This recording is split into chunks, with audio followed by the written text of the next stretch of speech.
Hey everybody, and welcome along to this week's edition of the Irish Golfer Podcast. Peter Finnan here, back in the hot seat after a week away, and joined in front of me by the bowled Rona McNamara on the back of me, getting another tonking in the National League Division 2. Not quite a tonking, but I was bowled at the weekend now, I have to say. Misbehaved, both in the pub and in the stands. Misunderstood. Went full Graham Garrity on it. I'm a misunderstood man. Lots to chew into. I left you two clowns on your own with microphones last week, listened in. Yeah, it was alright. It was grand. Jog on next. But yeah, lots went on last week. I was away over in the States at a PGA show in Orlando, so anybody that follows, I suppose, any golf clubs in Ireland of the top tier golf clubs, like there was 41 golf clubs on the Tourism Ireland, Fulch Ireland stand over there. It was a great week, sort of mixed in with golf and meetings, and I thought I was heading away to a bit of sunshine. It was 2 degrees and frosty most of the week, so yeah. Did you have power though? We had power. When you're doing better than the rest of us. We had power and water. It was good. And chicken wings. But no, it was a good week away. Got to do a few bits. So played a good bit of golf, but went further down south from Orlando and caught up with TGL and stuff. So yeah, plenty to report back on that. We'll get stuck into that in a few minutes. But quick shout out to flowgas.ie. So Flowgas are our sponsors on the podcast. Visit flowgas.ie to have a look at all the plans they have there. Like we say relentlessly in this podcast, they support golf well, so we should support them back. And they don't just do gas, they do electricity as well. So yeah, they've plenty of plans there for whatever you're looking at. Visit flowgas.ie and do hit them up when you're up for renewal, because you will get a much better rate than you have elsewhere, especially if you're a new customer. So flowgas.ie for all your energy needs. Right, where do we get stuck in? We'll just kick right off with TGL. Yeah, so America's great again, but TGL is not. Yeah, do you know, I read Mark's piece when I was away. He absolutely harpooned it out of it. I'm not going to say I'm going to disagree with much of it at all, because he was fairly bang on the money, and even meeting people over there, industry people, players, stuff like that, you know, I think the general overview of this is, yeah, it's kind of stinking the house out the more it goes on. Tonight's a big one. Jupiter Links against Boston Common, so you have Rory against Tiger. We'll get into that afterwards on how this night, it needs something decent to save this, but my experience at TGL was a mixed bag is the easiest way to put it. I definitely, to experience it, was off the charts, and I was so excited going in. I was kind of bought in. You're kind of hooked in by just the arena itself, how it's set up, all the technology. It's mind-boggling to think that this is a purpose-built venue that they've spent up to $60 million on, with all the tech that's in there, everything they've done and everything, how it's laid out and all that. But then the second the golfer steps into the arena, a professional golfer of the standard I was served up with last week anyway, it just was so flat and so boring and just soulless. Yeah, it's funny. I think last week was the week we found out who the real TGL fans are. You might watch it the first week because it's the opening week and you're just intrigued by it all. You're obviously going to watch it for Tiger. But then last week was kind of your usual, just your regular lads. And I think it was shown in the viewing figures. They were down around the 600,000 mark, which was down from over 1 million the week before. I'd imagine tonight will probably exceed 1 million again, because it's McIlroy and Tiger. Tonight will save it. Tonight will save it. Well, for how long? Much more. Kevin Kisner might have other ideas. I cannot believe they're playing Kevin Kisner again. This is annoying me. But like, if he's so bad, is it good content? You'd have to argue it probably is for social media, though. Like, no. But you were there and you sent in a load of videos to the chat. I didn't watch it last week. I only watched like a 5-minute highlight package. But you sent a video in, and you were kind of side on with Justin Thomas. So and he's just hitting the balls. You can't see the screen from whatever way you have the camera angled. And I just thought, that actually looks so boring, just watching him hit a ball into a screen. the big standouts for me, exactly what we called out before we went. So I thought, oh, here we go. I get into the media centre, checked in. I was blown away by the whole infrastructure, surroundings, going around getting photographs and videos with everything, and all the decals and how they've branded it up, all the teams, the trophy when you enter in. Everything's top class. You get into the arena, look around, the lights, all that stuff. They gave us access then, so you check in, you get access to go in onto the actual floor and backstage. So unbelievable, wowed by all this. And then the players come out, do their warm-up, and you're in close and personal with them. Like, there's so many people down the floor before the TV comes on. And then they kind of clear the floor, I'm going to say 30 minutes before. It sounds like you're describing like the build-up to an Ireland rugby game at the Aviva. No, but I thought this was all adding up. This is good. This is amazing. This is going to be so good. Place going to fill up. The buzz is going to build. The atmosphere is going to be there. I looked on my desk in the media centre, and there was like an earpiece with different channels on it, and I was like, oh, brilliant. Now we get the feed of the players. This is one criticism I was going to have of it. Come out. We're told to go out, take your seats sort of 10 minutes before play. And then the bullshit starts of, like, you have lads coming out with T-shirt guns, hype machines. Kids are getting hammers thrown out to them for, I don't know why, because it wasn't kids used. Are getting hammered. The kids are getting hammered, right? Then like 5 minutes beforehand, you have this guy going on, okay, we're going to have a 5-minute countdown. We're going to pretend like we're going on air. So the place is still half empty, dead. And they're doing this, right? 5, 4, 3, 2, 1. And we're on air. Welcome to TGL. And you're just going, no one's shouting. And then he's going, all right, we'll do that again. So they're having these rehearsals of going live on air, as I'm sure you do with most TV shows. But it was so plastic and nobody's shouting. And then like you just go. I was actually mortified for half the lads on the thing. Then the entrance, they actually did it. So they did that twice, and then they're coming out with more T-shirts trying to hoop and holler. Then you realise, like, there's 2,500 seats in the place. It's about 500 empty seats. So, like, these people just didn't bother their arse showing up. I don't know that they do season tickets for this, and, like, people are picking weeks that are not coming up. But it's not cheap to get in to the seats. And they've, like, 15 media seats sitting there. Really good area, really you have a good view, and you're getting involved and everything. But literally the second the golfers came out, there's just it's just like it deflated. Like, I thought the earpiece would get me to hear what the players are saying. Yeah. But you're so disconnected. Nothing. Like, this is a pure TV sport. There's absolutely zero juice in this when the players got going.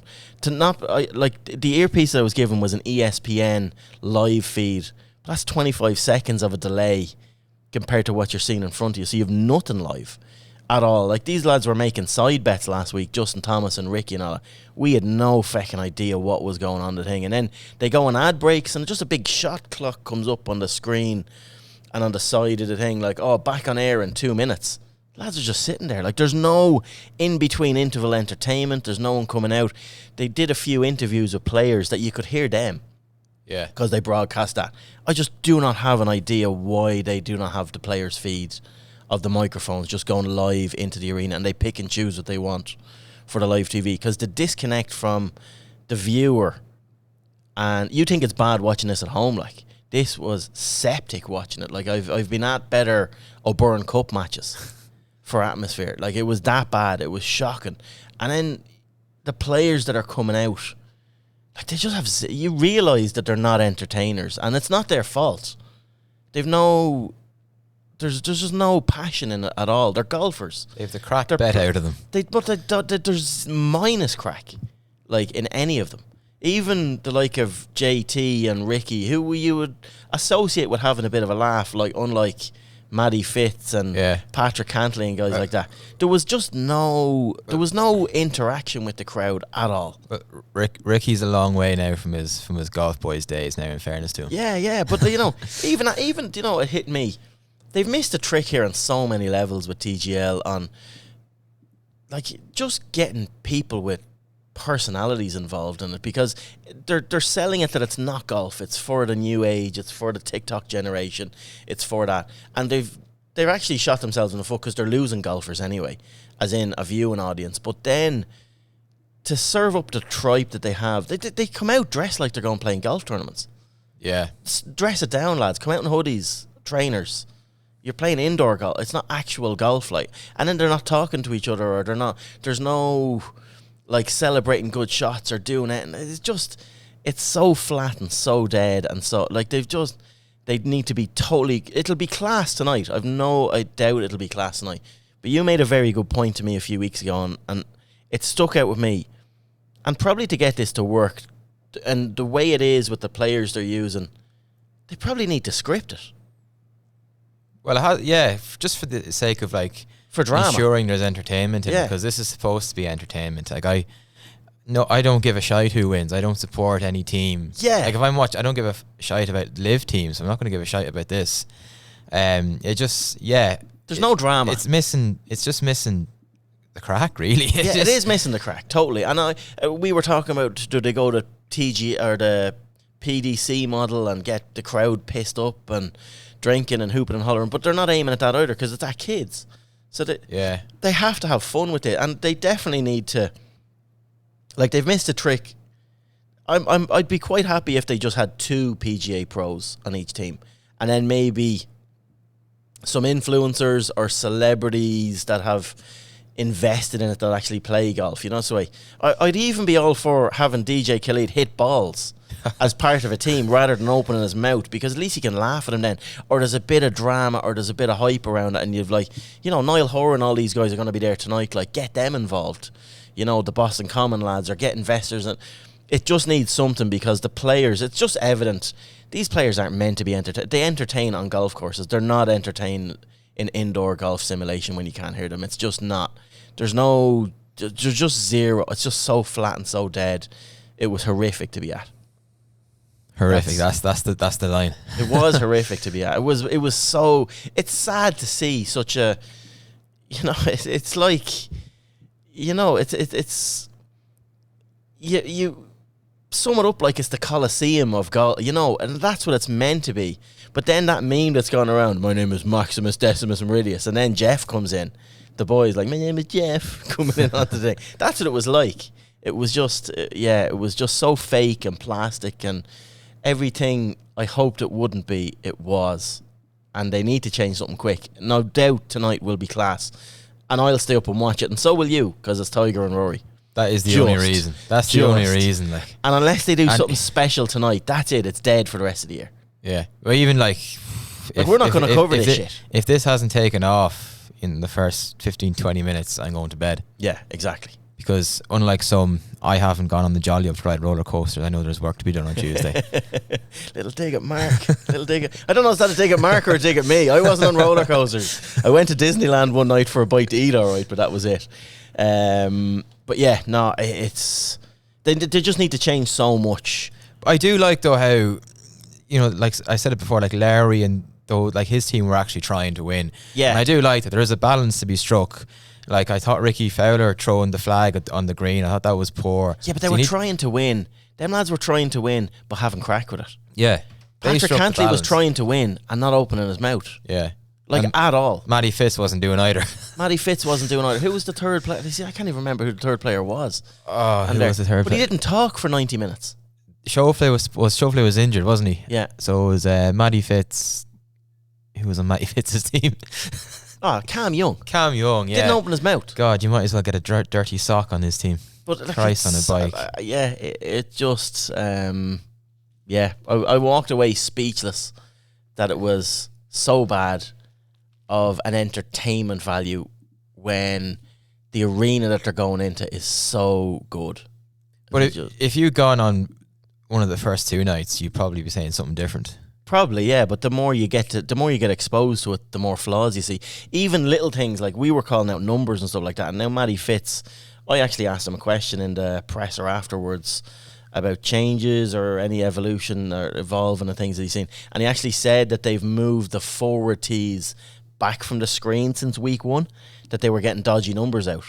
So they've realigned those to give the full swing launch monitors a bit more space to catch spin and ball flight and stuff like that. So little tweaks like that, but they should be talking about that. I didn't know there was 22 million up for grabs for this.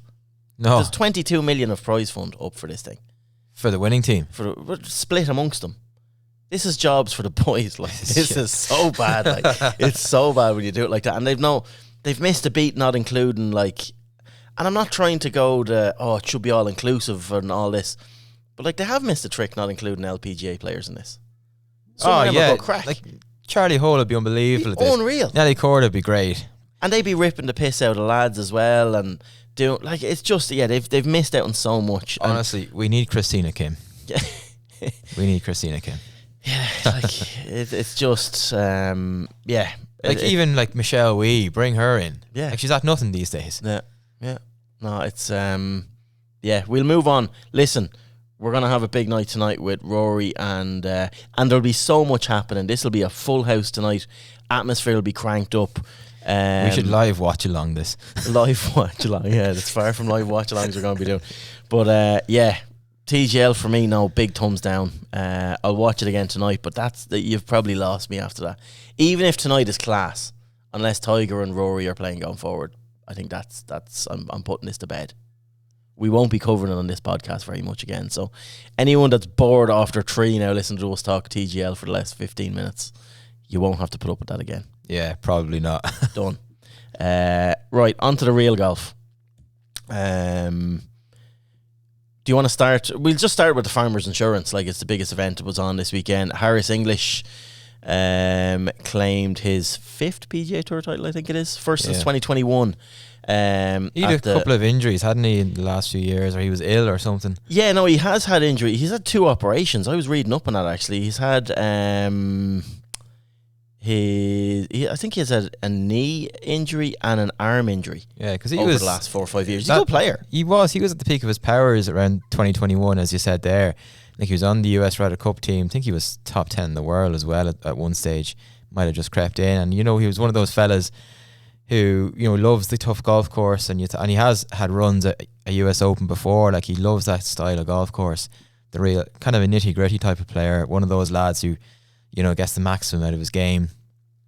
Looks like Hudson Swafford as well, but like still, like, it's a big win for him. And look, it was fine. I like the way the scoring wasn't great. I like how it was a tough test, and that's where he excels. But it also makes it interesting, because when they're all tough tests, you've 7 or 8 fellas who can win. 100%. Like, I'm much more into this than I am the Hideki Matsuyama 35 under Snorefest, like PGA Tour records in Hawaii. Like, this was proper golf. And like, yeah, like, we give Harris English a bit of credit. Like, he is, like you're saying, really windy conditions, 4-inch rough, and it did turn into like a par savouring grind fest out there. It was like US Open style golf. Yeah. And that's right up his alley. I tell you now, and tell you one thing for nothing. Tell you one thing for nothing now. No, it's not that he's going to kick on. Like, so he gets himself back into the majors with this. Yeah, 34th in the world now again. So yeah, that's mental when you say that. 34. He was 71st. Just goes to show how fecked up the world rankings is, with how skewed they are for it. Like, that's not a signature event either, and he's jumping that much in the world rankings. But another day's work on that. Yeah, I wouldn't be averse to Harris English. Just looking at his stats here, he's one to watch for Oakmont in the US Open. Oh yeah, definitely. On a course like that, that's going to be an absolute grind fest. Looking at his US Open, yeah, so he's 3 top 10s and 2 top 4s in the last 5 US Opens. He was 3rd in 2021, best finish. Yeah, so like, he's always up there. So yeah, and as an outside each way, you're probably going to get like 80 to 100 to 1 or more in this guy. I think he had a decent shout as well the year Wyndham Clark beat Rory, but he kind of stunk out the joint in the final round. Yeah. So like, he's well able for that level. Oh, it's good. I like to see a guy, you always know, like, this time of the year as well. So they're playing on Poa Annua greens in Torrey Pines. It'll be the same again in Pebble this week. Then they have, what do they have? Oh, the Waste Management get locked out your head open, and then they're back to Torrey then again. Pines. Yeah, we'll get into that in a minute. But he holds some yardage. Like, he's a great ball striker, but I've seen he hold long putts, like, coming in like 46 and 55 feet, 16 and 17 holes. And so he was on it with his putter. And when I was actually looking, like, I like my gear. I like the stuff that he's using. He's using the same putter since 2011. So he's like a Ping Scottsdale mallet that he's using since college. in the thing. So he's rolling the rock well. He's very comfortable in his own skin, doing his own thing. But yeah, Harris English one to watch for the US Open. Early call. Early call. There, I should have got those call. in on the predictions a few weeks ago. New grips as well. There's a mad thing because I seen he did in his post-round interview. It's unusual for players to come out and like they'll all make little tweaks week to week, but he's using an Align Max grip. It's not out yet from Golf Pro, but I don't know if anyone uses it. And I actually use a Golf Pro Align grip, which has the little ridge down the shaft or down the inside of the MCCs. grip. Yeah, so you can get MCC Align that just gives you a little corrector along your fingers and stuff like that. So it's more pronounced than that, and he just liked the feeling of it in his left hand and stuff like that. So he gave that a shout out as well. So no doubt that'll be something that a lot of players will be looking at when Golf Pride release that in a couple of weeks. But yeah, all in all, good win. Lowry miscut. Listen, He was Poa Greens. He was bloody well in position. 9 holes into a second round, mind. Like he got himself up to 3 under par, and then the wind just blew like hell, and it blew him out of it as well. Like it was annoying because if he could have just held his position, he would have been with a chance going into the weekend. But yeah, missing the cut. Who cares? But yeah, in this event, it's really just like first event of the year. Get back into the saddle, hit a driving range, get acquainted with what you're at, what you're doing, and get stuck back in. So yeah, it's like it doesn't really mean anything. I'd be more like disappointed if after the first 2 signature events, so he's the AT&T and the Genesis in a couple of weeks. If he miss cutting the 2 of those, then I'll definitely, my ears will be up going, okay, what's going on? You'll write him off again like you did last year. No, I won't write him off again. No, won't have it be said. But yeah, no, it's a kind of a nothing week for him. He was just getting stuck back in. But I don't know who he's playing with this week in the AT&T. I'm assuming it's one of the McManuses he normally probably teams up with one of them. But yeah, no, she should have a good week. Aberg was the one that surprised me over the weekend falling away. He's making a bit of a habit. Didn't surprise me. No. Didn't surprise me. Yeah, he does this a lot. He shoots himself out of it at the weekend. Like obviously at the weekend there, the US Open last year and then the Scottish Open last year are the ones that kind of come to mind. And the Masters. He came second at the Masters. Yeah, but he was like he should have pushed it a lot closer than he did. But they're the ones that come to mind. I'm sure there's more. But yeah, like this is a habit, and it's one that's kind of set in quite early in his career. And I don't know what it is. He never looks like he cares that much about it. As well, his demeanor is kind of off-putting to me. He's still going around, kind of smiling, and he just doesn't look like it's too disappointing. It, almost as if like he's nearly oblivious to what's going on. He refuses to accept that this is actually something that I'm capable of doing and I need to stop it. It's off-putting looking at him actually. Like it's weird. No, I have a bit of a man crush on him now. I'm not going to hit him. I think he's a savage player. I don't know. Don't know, Bill. Write him off. Don't know about that, Bill. Just write him off. No, yeah, that was just one thing that just stuck out for me. Like everything else on that, like, you had the amateur guy was up there again. What's his name? Is it Clayton? Yeah. Hold on a minute. Are you keeping up with this at all? I am, yeah. Luke Clanton. That's it. Clayton. He's world number 1. I think he's a point away now from claiming his PGA Tour card. He needed a top 5 finish. I think he might have been top 5 after 1 or 2 rounds, but like it's mad. Like what himself and obviously Dunlap's gone pro at this stage, but what two boys have done is outrageous. Both inside the top 100 in the world. Like as amateurs, obviously Dunlap's a pro now, but like it's mad. And you tell you, they're not going to be the only ones doing it. No, that's it. It's a template for the future. So tied 15th at 1 under. Another made cut. It got him a point on the PGA Tour Use Accelerated program. So he needs just 2 more points to become the second player to earn membership by the program. So he's going to. He's already teed it up in 10 PGA Tour events at his age as an amateur, which it's outrageous when you think of it. Really, like he's not actually going to college. No, not at all. And like he's done really well. He's had 2 second places. He's had a 5th. He's had another top 10, and now he's had a top 15. Like he's only missed 2 cuts as well, which is frightening. Like I think that there's kids coming through doing that, but yeah, it is a bit mad. But no, that's really it from PGA Tour. Like we're on to the AT&T at Pebble Beach this week. Is it even called the AT&T, actually? Is it they kept 18? I know the Farmers... Yeah, that was the last Farmers Open. I think Farmers have told the Farmers tour are gone, yeah. go affect themselves at this stage. Like, which you can understand. They're not getting the product. I'm sure with the withdrawals they had this week, it was shite field. Scandalous, yeah. It was really, really bad. So, more power to them. Ah, yeah, good luck to them. Let them off. So no, it'll be interesting this week. I'm a fan of the AT&T once Bill Murray's not been shown, and as everyone knows. So let's see what they do this week or how they go about it. But yeah, it's a signature event on the PGA Tour, and we've kind of got 2 Siggies in the next 3 weeks now. So back to Torrey Pines as well, like you said, with all the fires in LA, the tour have decided to go back there. So yeah, lots of points and money to play for over the next, say, 3 to 4 weeks. Yeah. And then we're really going to get into ticket things.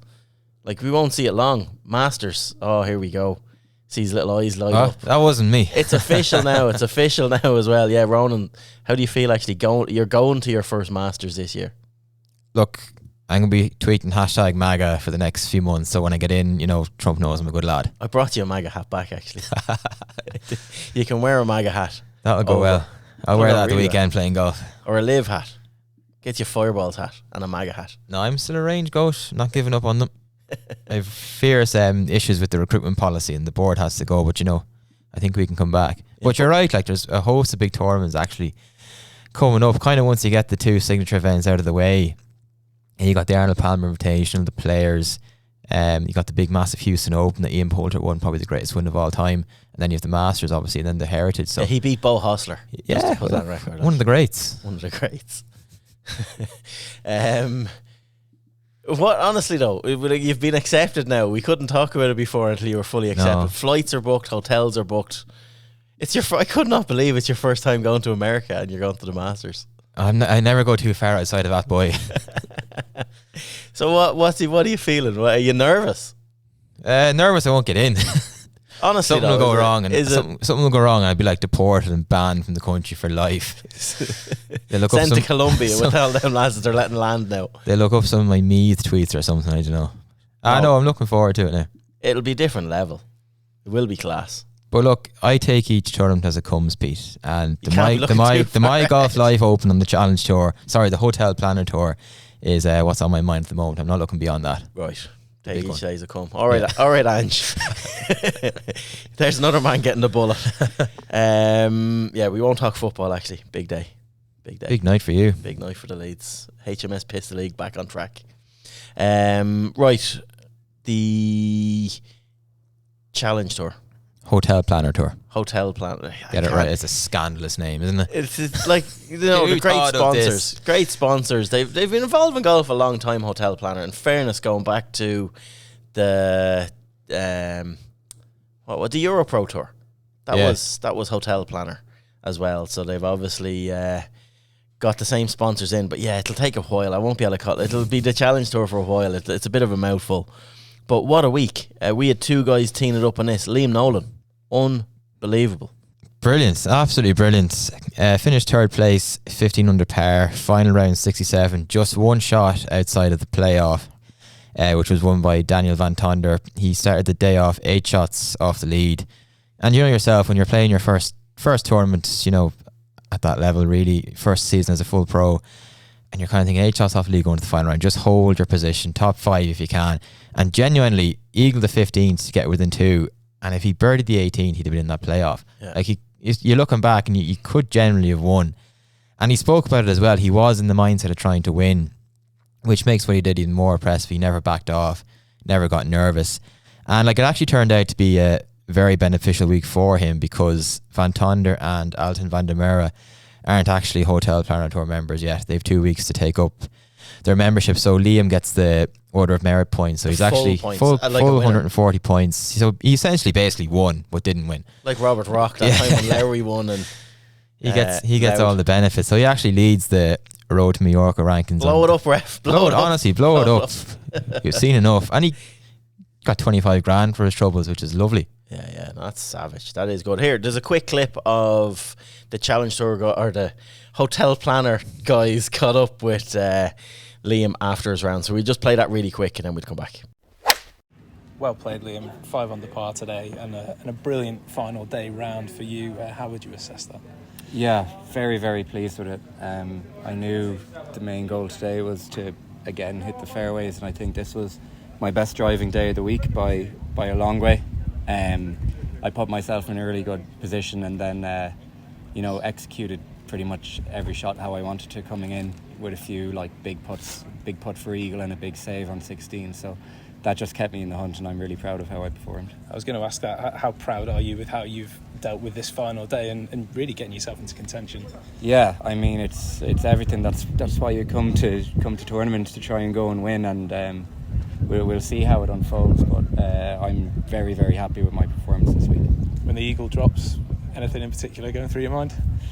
No, I nearly had myself just a little bit outside a good chance there when I was 13 under, and then when that dropped, all I thought of was I'm back in it now, back in the race. So that was a lovely one to see drop. And we obviously don't know how it's going to finish yet, but how much confidence does this give you now going into next week and the rest of this season? Yeah, great. It's amazing. It verifies a lot of what I was working on over the winter, both technically and mentally, has paid off with a really good performance. So I'm looking forward to see what the rest of the year has, and especially the trips here in South Africa. Well played this week. Thanks very much.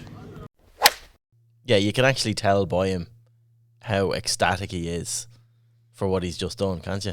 Yeah, look, pride is the overriding feeling, and it's great for him as well.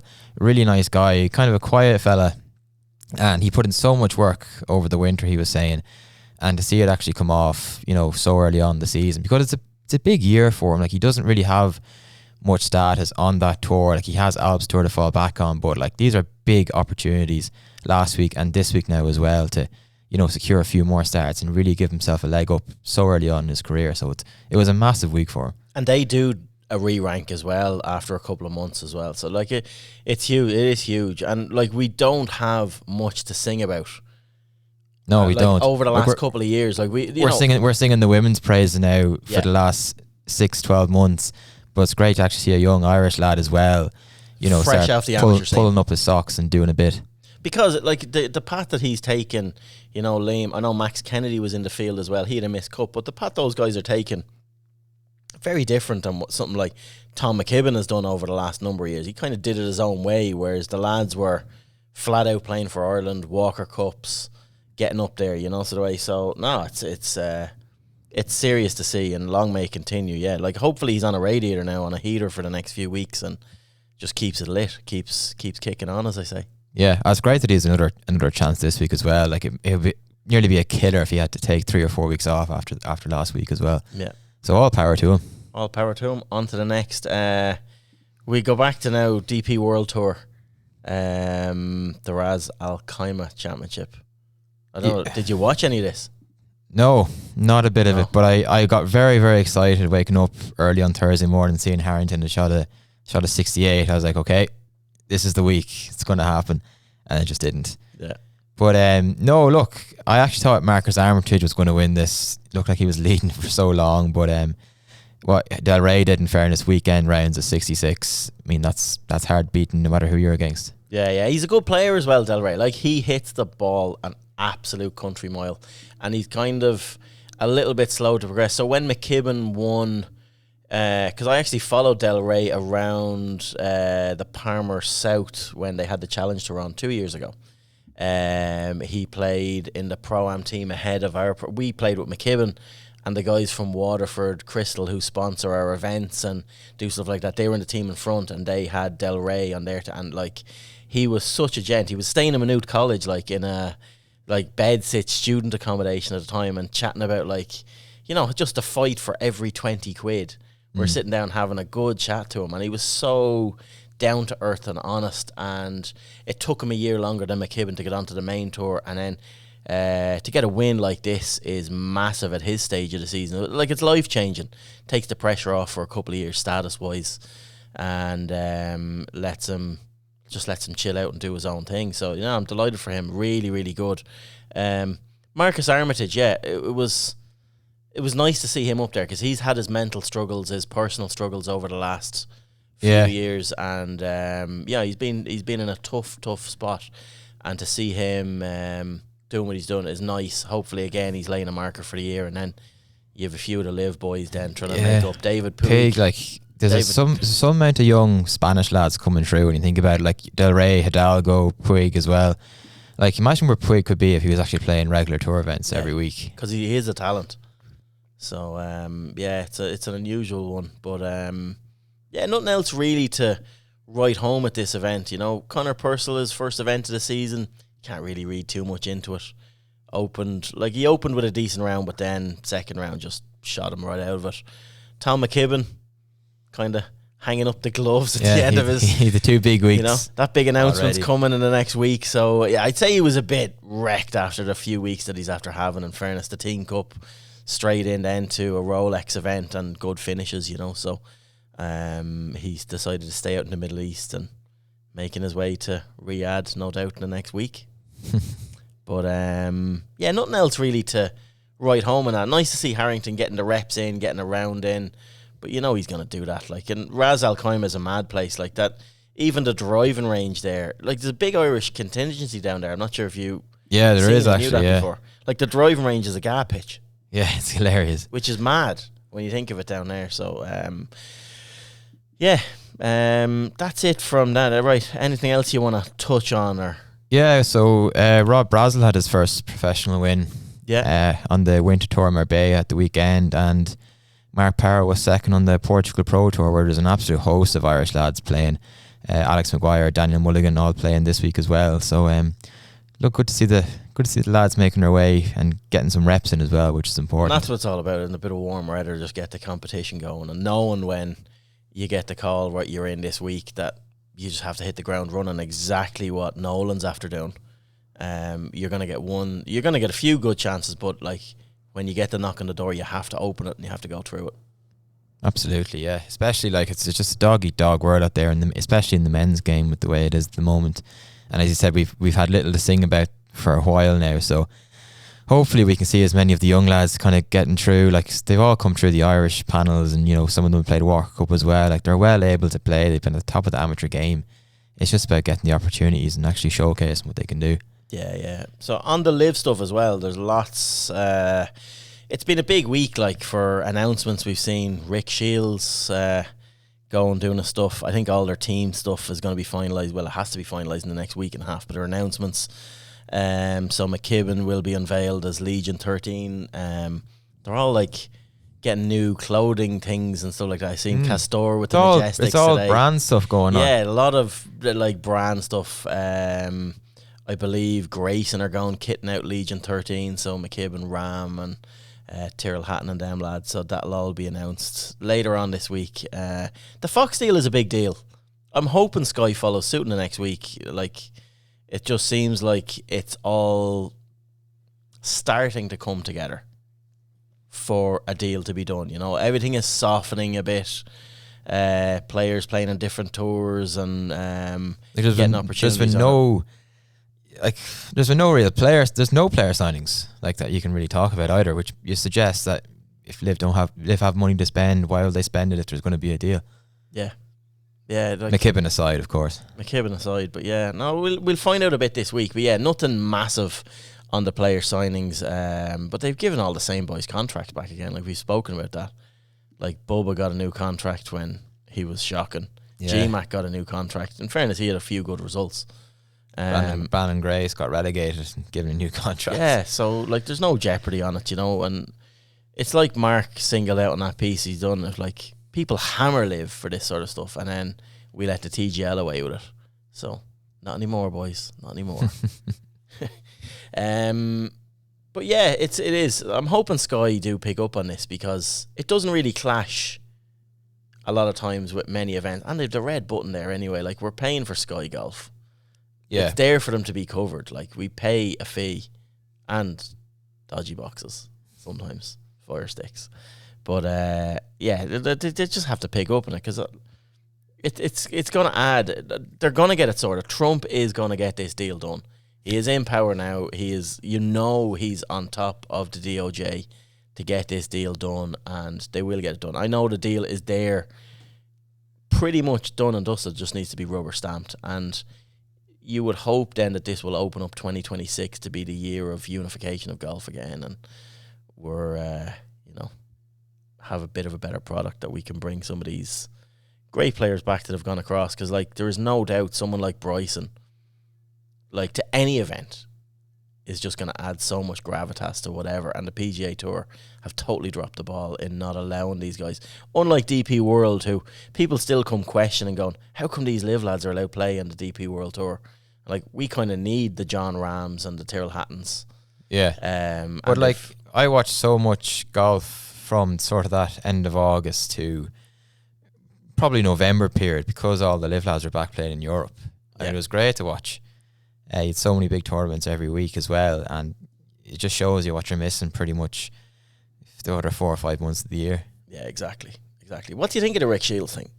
Are you bothered? Are you arsed? Or do you care? I don't care. Like, Yeah, why wouldn't you go? I know. Like, yeah, exactly. I know. Like, I saw a clip where somebody asked him, this could be from years ago, oh, would you ever sell out? And he's like, oh no, absolutely not. And now everyone's like, oh, he's sold out now, going to live.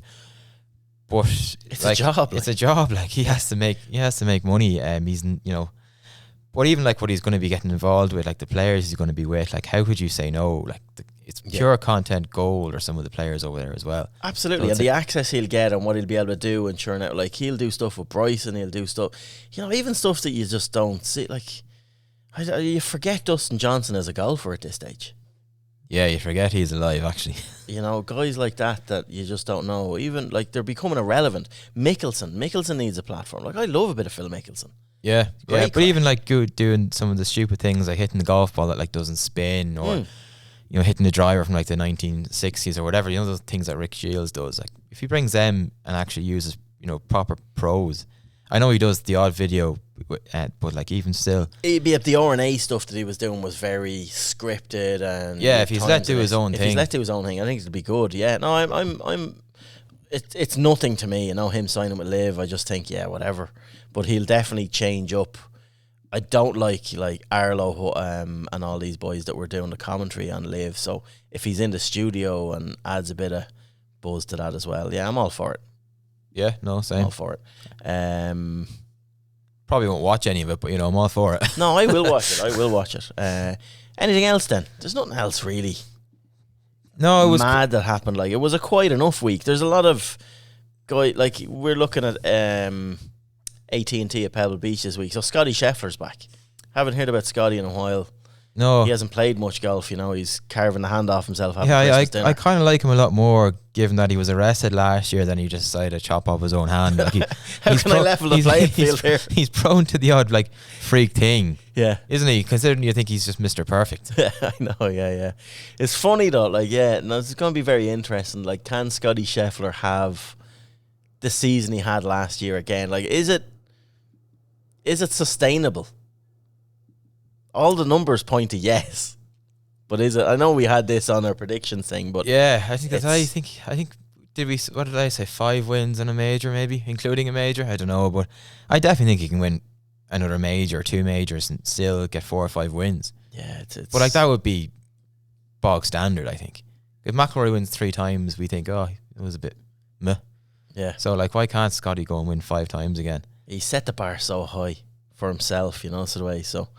But it'll be interesting to see him back. It is interesting. You mentioned it earlier on. Actually, Xander Schauffele was missing from TGL this week, injured. He's pulled out of the A&T as well, so he's pulling out a signature event. So his injury must be proper. I don't know what he's been dealing with, like a rib injury or something. He was saying like it's a right rib injury or in a side. So pulling out big events like that is. That's a big deal. Look, going from AstroTurf to grass, never easy piece. Always plays with the joints. The range rats.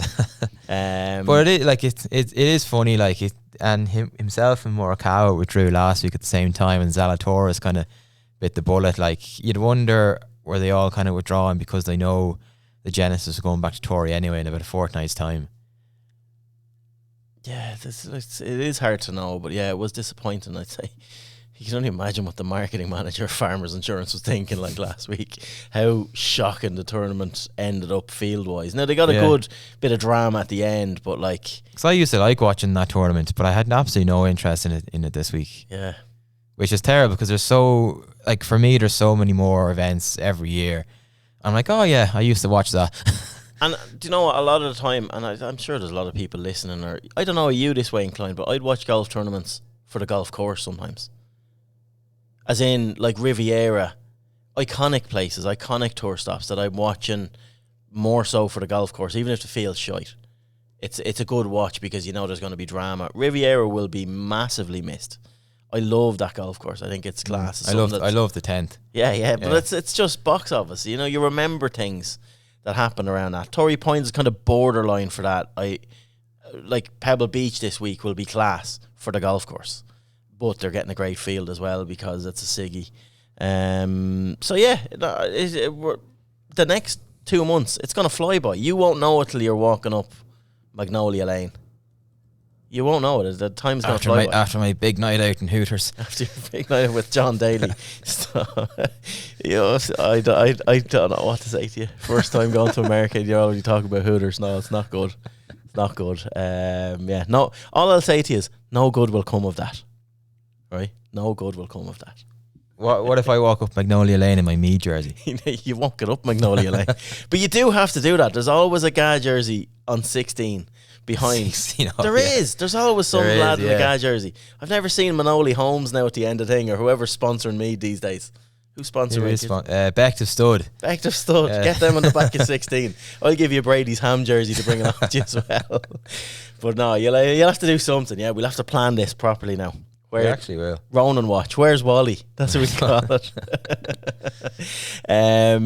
But no, there's not much else to get stuck into. I think we'll get heroes and villains time, is there? Leona Maguire is back this week, actually. Oh yeah, playing the not so Tour to Champions. Oh yeah, I was in Lake Nona last week actually. The build out was being done and stuff like that. Yeah, that's her home event as well. Like she lives there, so be interesting. She didn't do too well the last time it was there.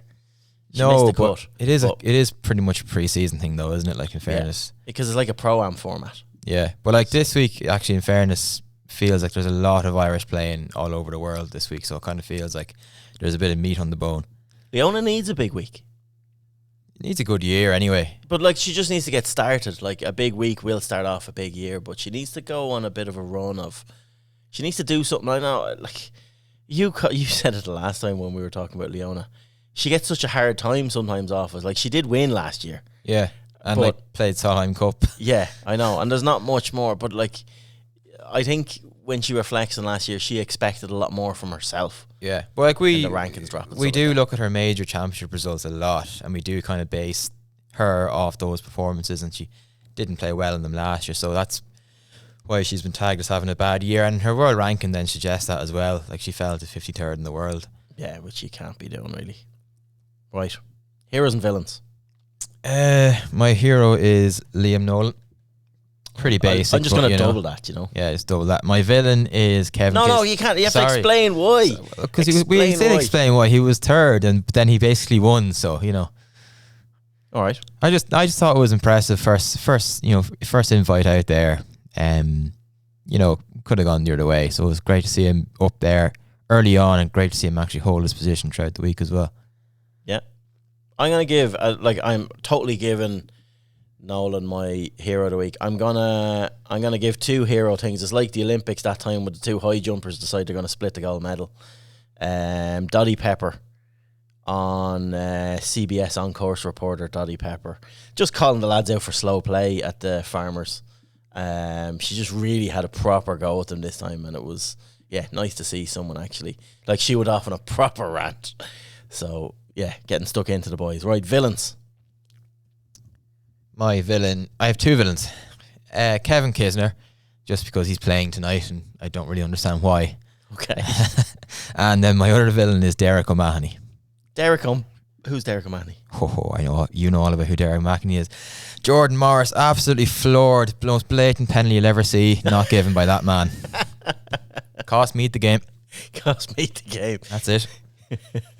Right, okay. My getting back to the golf, my villain will be Yeah, but kind of the TGL. I can't not throw them under the bus. Like you've like we said earlier on, you've the best indoor golf arena I've ever seen in my life.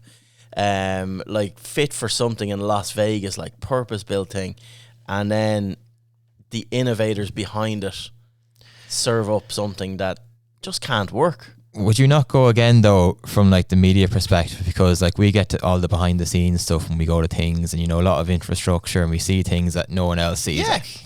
No, I will. I like if I'm in the area again, I'll go again, but it has to evolve into something. And we spoke enough about it at the start.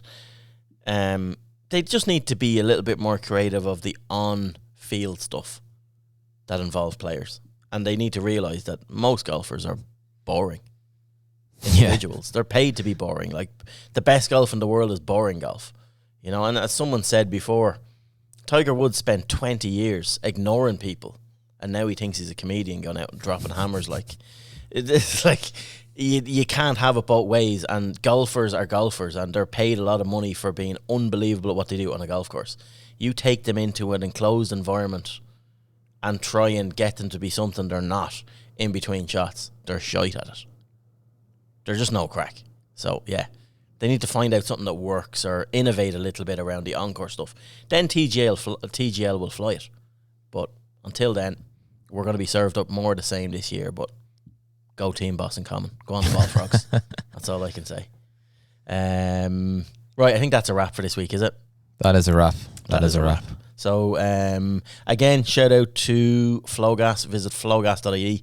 Thanks for their sponsorship of the podcast. If you haven't already checked out Irish Golfer events, our calendar is live on the Irish Golfer website. You go to irishgolfer.ie/events. You'll see the list of, I think we've 15 events up there at present. Another 3 to be added over the next couple of weeks. And yeah, there's plenty of prizes up for grabs. Really, really good competitions across the season on top golf courses. So do check that out if you're looking to book something in and get the juices going for the 2025 season.